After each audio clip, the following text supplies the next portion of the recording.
نحمده ونصلي على رسول النبي الكريم. أعوذ بالله من الشيطان الرجيم. بسم الله الرحمن الرحيم.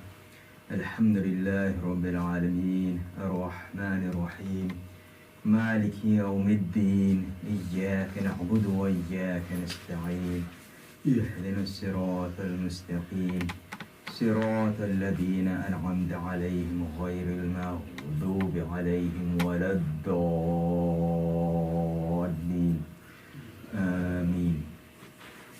قال الله تعالى في شأن حبيبي إن الله وملائكته يصلون على النبي يا أيها الذين آمنوا صلوا عليه وسلموا تسليما. اللهم صل على سيدنا مولانا محمد وعلى آله صل على سيدنا مولانا محمد وبارك وسلم صلوا عليه صلاة وسلام عليك يا سيدي يا رسول الله. I wasn't sure about what to talk about today, and then there's this person that we know. She sent like hour and a half clips to my wife of this Islamic course that she's taking, and so that kind of gave me the topic of today's discussion, inshallah, which we may continue on next week. We'll see. It was interesting because that person who was talking is talking about the mercy of Allah. And of course, everything is dependent on the mercy of Allah. Our existence is part of the mercy of Allah. You know, if Allah was not merciful, we would not exist. There would be nothing without His mercy. And so that person, she's talking and she's saying that, you know, Allah subhanahu wa ta'ala, you know, if you divide the mercy of Allah into 100 parts, He has sent one into this world and has saved 99 for the hereafter, which is a true statement.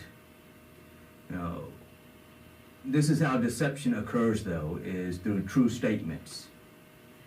Because she talks and keeps talking, and you never hear her once mention Rasulullah sallallahu alaihi wasallam.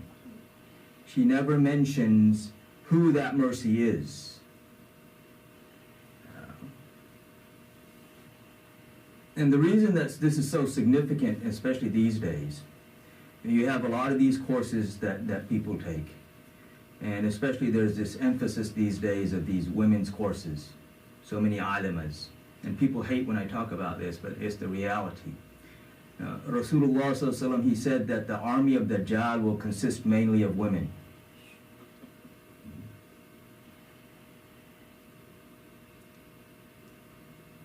And this isn't a fighting force. You know, before Dajjal comes, the Malhama, the great war, will already have taken place. Then he will, you know, he will appear after that. So the physical oppression and the physical control, all of those things that relate to administering that will already be in place. And we see this happening in front of us. You know, if you look at, you know, the pandemic that happened, so many things became implemented after that. These were things that they had been talking about implementing for years, but that becomes the excuse to now do this and do that. And it's all about control. The other thing that many people don't think about and can't fathom is how will so many Muslims follow Dajjal? You know, people, you know, we talk about Dajjal and everybody thinks, oh, you know, only the apparent disbelievers will be following him, you know, which is not true. You know, we know from the hadith of Rasulullah, so many people that claim to be Muslims will also be following him. You know, to the extent that when the 6 earthquakes occur in Medina Munawwara, the people will run out of the city. And who will be there waiting for them on the outskirts of the city? Dajjal. They will run straight to him. They will join him. So a lot of us, you know, when we hear these things, we think, oh, how is that going to happen? And the more interesting thing is that it's already happening in front of us.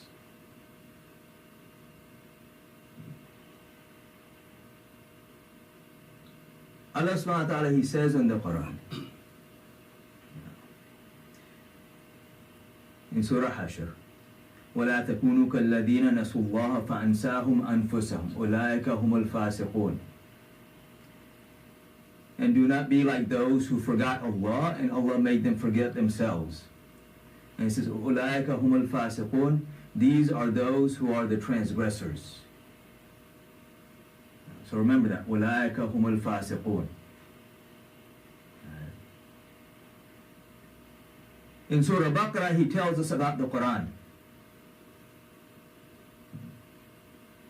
And He says, وَيَحْدِي يُذِلُّ بِهِ كَثِيرًا وَيَحْدِي بِهِ كَثِيرًا وَمَا يُذِلُّ بِهِ إِلَّا الْفَاسِقِينَ.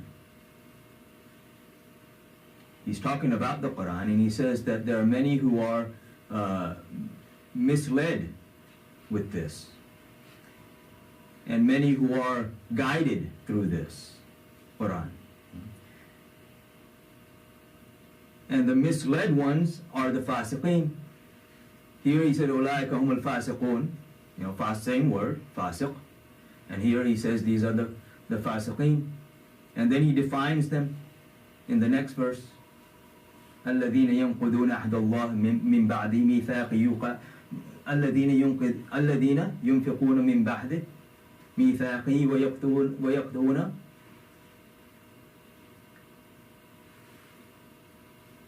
that those are the ones who have broken or violated the covenant that they have taken with Allah. And they have violated the relations that He has ordained. And they spread mischief throughout the earth. And these are the losers. Verse, I think, 26 and 27. Or 27 and 28 of Surah Baqarah.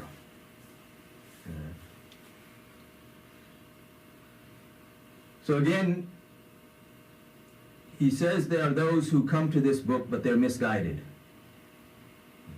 But before that, he says there are those who come to this book and they are guided. But he also defines who are guided by this book.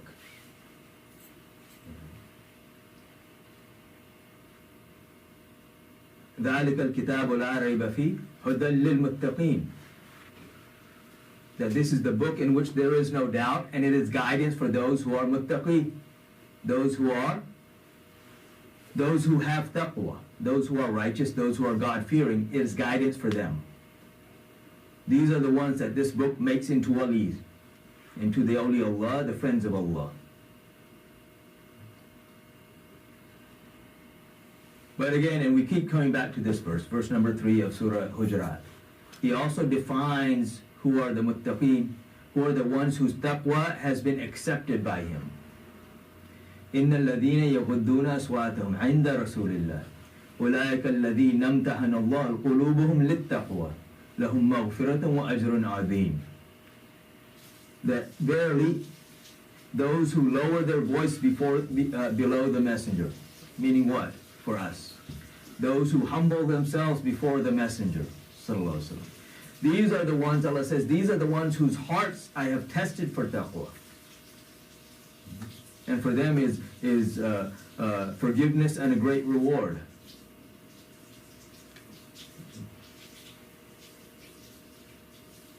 Allah subhanahu wa ta'ala connects everything back to His beloved, sallallahu alaihi wasallam. Because the only way to know Allah is through His beloved, sallallahu alaihi wasallam. The only way to know Allah, the only way to know how to worship Allah, the only way to know the existence, the characteristics, the attributes of Allah is through Rasulullah, sallallahu alaihi wasallam. That's it. And if we don't humble ourselves before Him, then we have no taqwa, which means we have no guidance.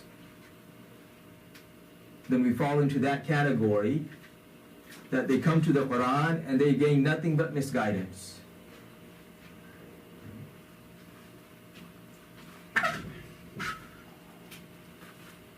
This is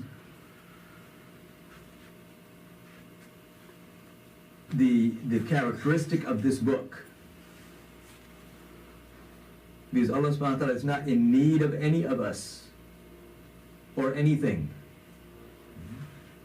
So whatever we come to that book with, if we come to it with humility before the messenger, if we come to it, honoring the messenger, sallallahu alaihi wasallam, respecting him, loving him, then there is guidance. But if we come to the book thinking of him like anybody else, finding faults in him, finding weaknesses in him, then there is nothing but misguidance from the book. And the interesting thing about the misguidance is that the people that are misguided, they think, oh, I'm so guided. This is the verse before that where he says that, those who don't lower their voice, Allah says, I will wipe away your deeds. I will wipe away your deeds and you won't even perceive it. You won't know it. Which means what? You're thinking, oh, I'm right. But in that clip, she talks about the mercy and she says, oh, you want to attain this special mercy of Allah, which again is a true statement. But then she goes on, she says, the general mercy of Allah, everybody, benefits from that. See, even Fir'aun, see how much he was given. What does that mean? This is that perception that they spread throughout the world these days of that prosperity gospel. Allah loves you, he gives you a lot.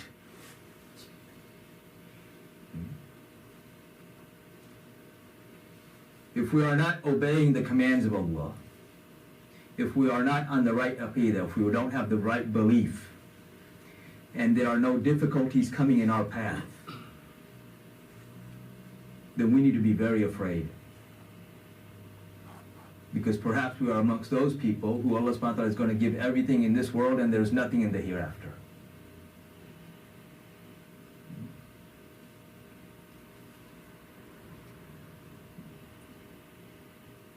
But she keeps talking about, the mercy of Allah in the hereafter. But again, she never mentions Rasulullah. If you look at the hadith, and this is a hadith that nobody disputes. There are hadiths that some scholars say, oh, it's Sahih, and other scholars say, no, it's Hasan, others say, no, it's Gharib, and then you have those who say, oh, it's Da'if, the same hadiths. But these are hadiths that no one disputes. Everybody says, oh, they're Sahih. Where we're talking about the hereafter, where Rasulullah is telling us about the hereafter. And what does he tell us? He says, he describes the hereafter, the day of judgment. And then, and on that day, the sun will be like it's sitting on our heads. Everybody will be miserable. Everyone will be miserable. There will be exceptions, but those are exceptions who are connected to Rasulullah.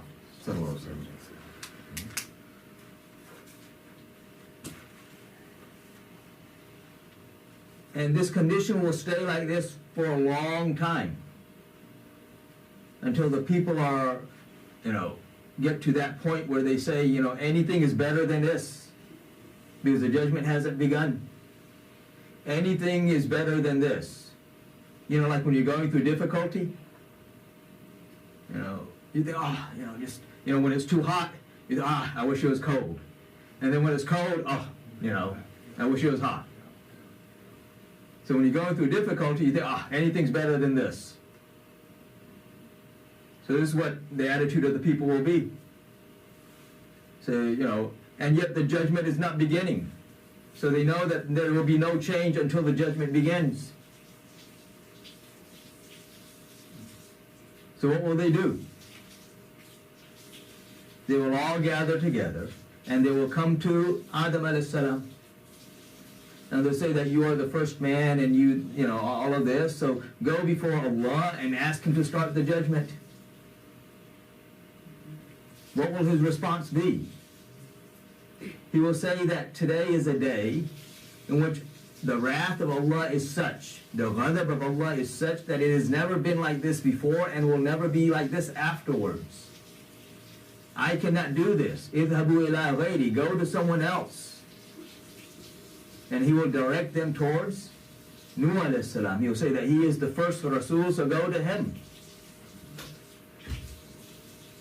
So now all of them will come to Nuh alayhi salam and he will give the same response. That the wrath of Allah today is like it has never been and will never be. I cannot do this. Go to someone else and he will direct them towards Ibrahim alayhi salam. He says he's the Khalilullah, he's the friend of Allah, ask him. So they will come to him and the same scene. He will now direct them towards Musa alayhi salam. He says he's Kalimullah, he's the one who spoke to Allah. Direct. And then and he will give the same excuse.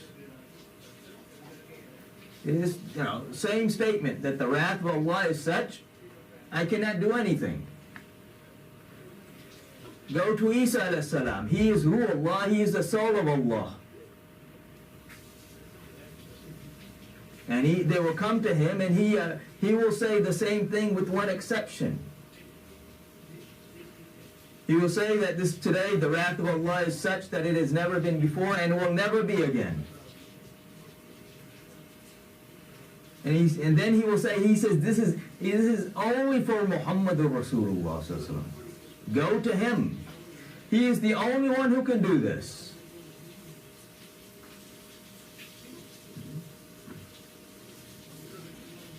And so now all of creation will come to him. All of the men, all of the jinn, everyone waiting for the judgment, they will come to him.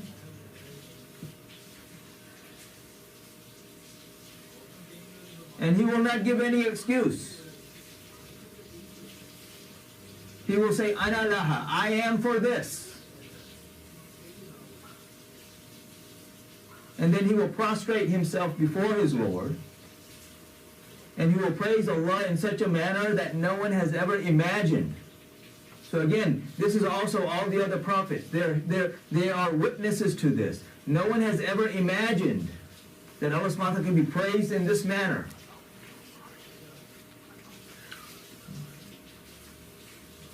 And Allah subhanahu wa ta'ala will say to him, he says, oh my slave, rise and ask for what you want and it will be given to you.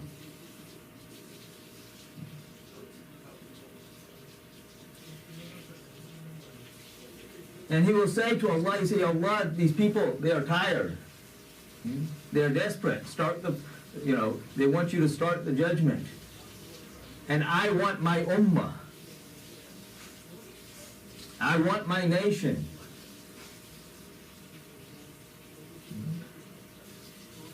And Allah subhanahu wa ta'ala will start the judgment and he will say to Rasulullah sallallahu alaihi wasallam, take 70,000 with you to paradise. And 70 here, as we keep mentioning, is not 69,999 plus 1. 70 here means, an abundance of tens of thousands.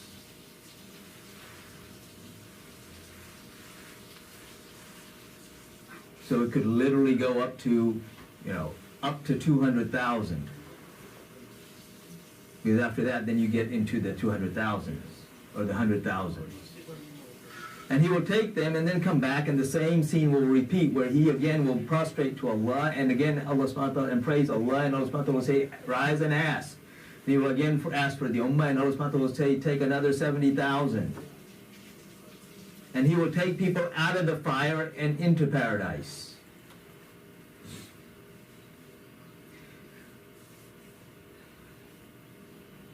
One of the points I want to emphasize here is before he does what he does, sallallahu alaihi wasallam, what did all of the prophets say to the people? That the wrath of Allah is such that it has never been before and will never be again.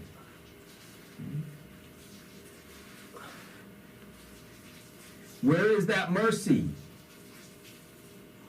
that mercy is Rasulullah sallallahu alaihi wasallam. He is Rahmatul lil Alameen. He is that mercy. And until he asks,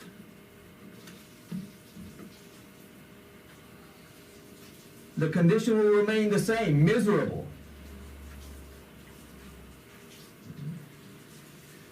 So these people, they think they can talk about the mercy of Allah and never mention Rasulullah. And if someone talks like that, then you know they're misleading you.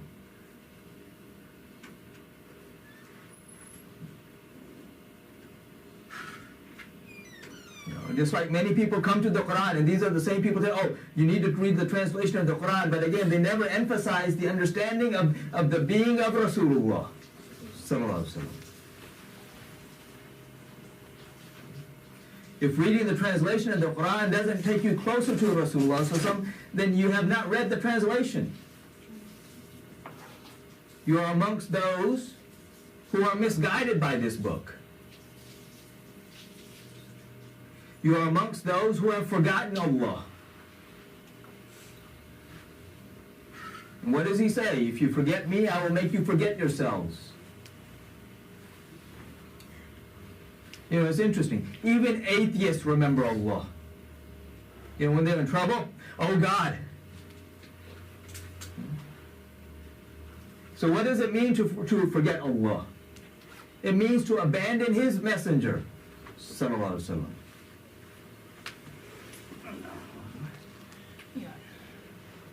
And again, this is what these people teach, all in the guise of making you a scholar.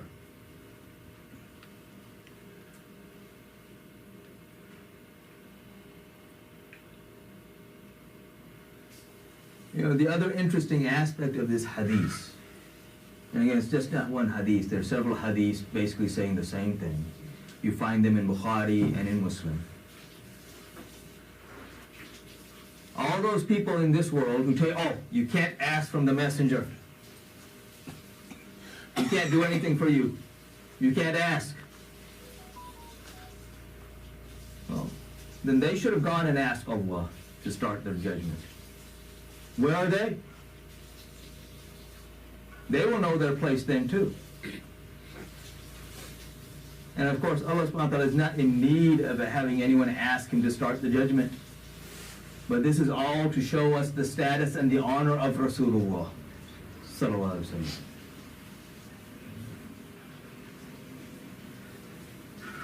That if you didn't accept him in the world, now see his status. Now see who he is.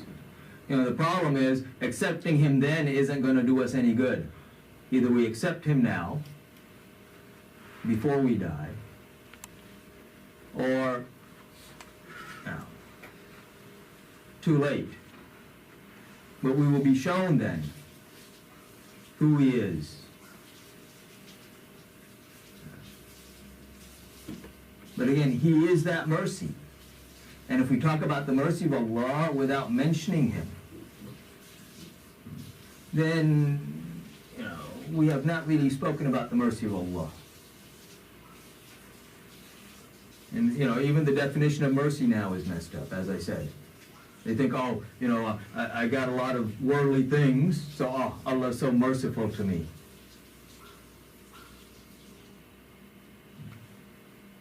If all of these worldly things are taking us to the fire, then that's not the mercy. That is also the wrath of Allah. And Allah subhanahu wa ta'ala says that in the Quran as well. And he shows them the signs, and what do they increase in their disbelief. He gives them the favors, and they increase in their disbelief.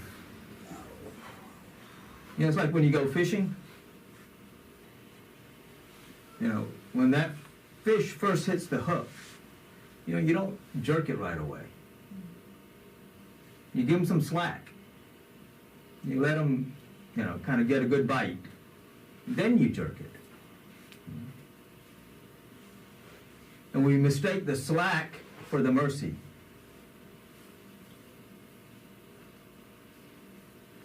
And again, if we are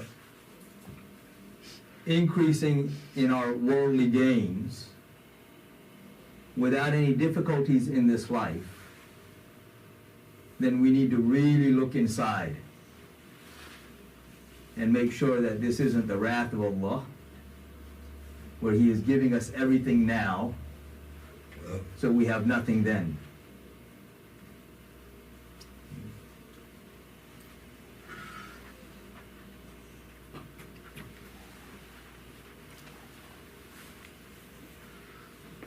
And this is why it's so important. Why, the statements in the Quran, where Allah subhanahu wa ta'ala says, أَفَلَا يَتَدَبَّرُونَ الْقُرْآنَ, that you not ponder over this Quran. Why the pondering is so important. This is why, if you look at other religions, no other religion tells its followers to think. No other religion tells its followers to think over its book.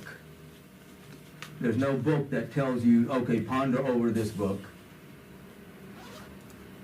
And not just ponder, but if you doubt it, then do this. There's no other book that does that. The Quran does that.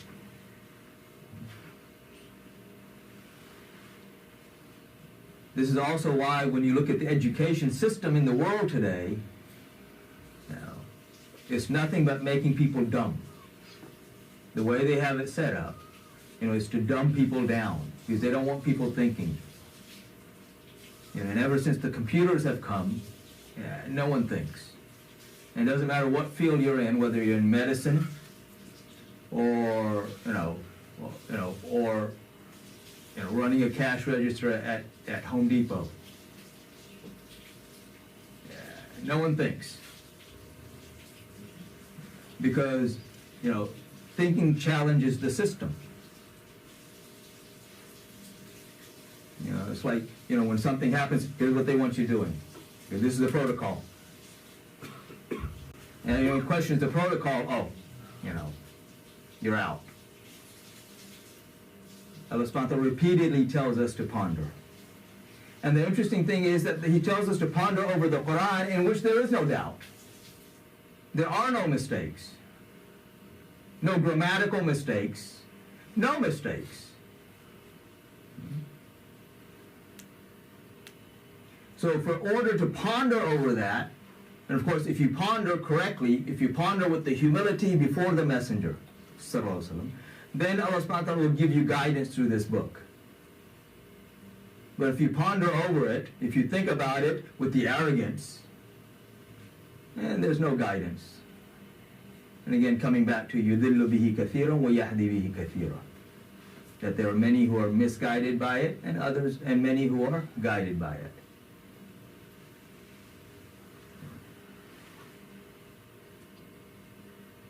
I'm going to end a little early today, and we'll reiterate some things afterwards.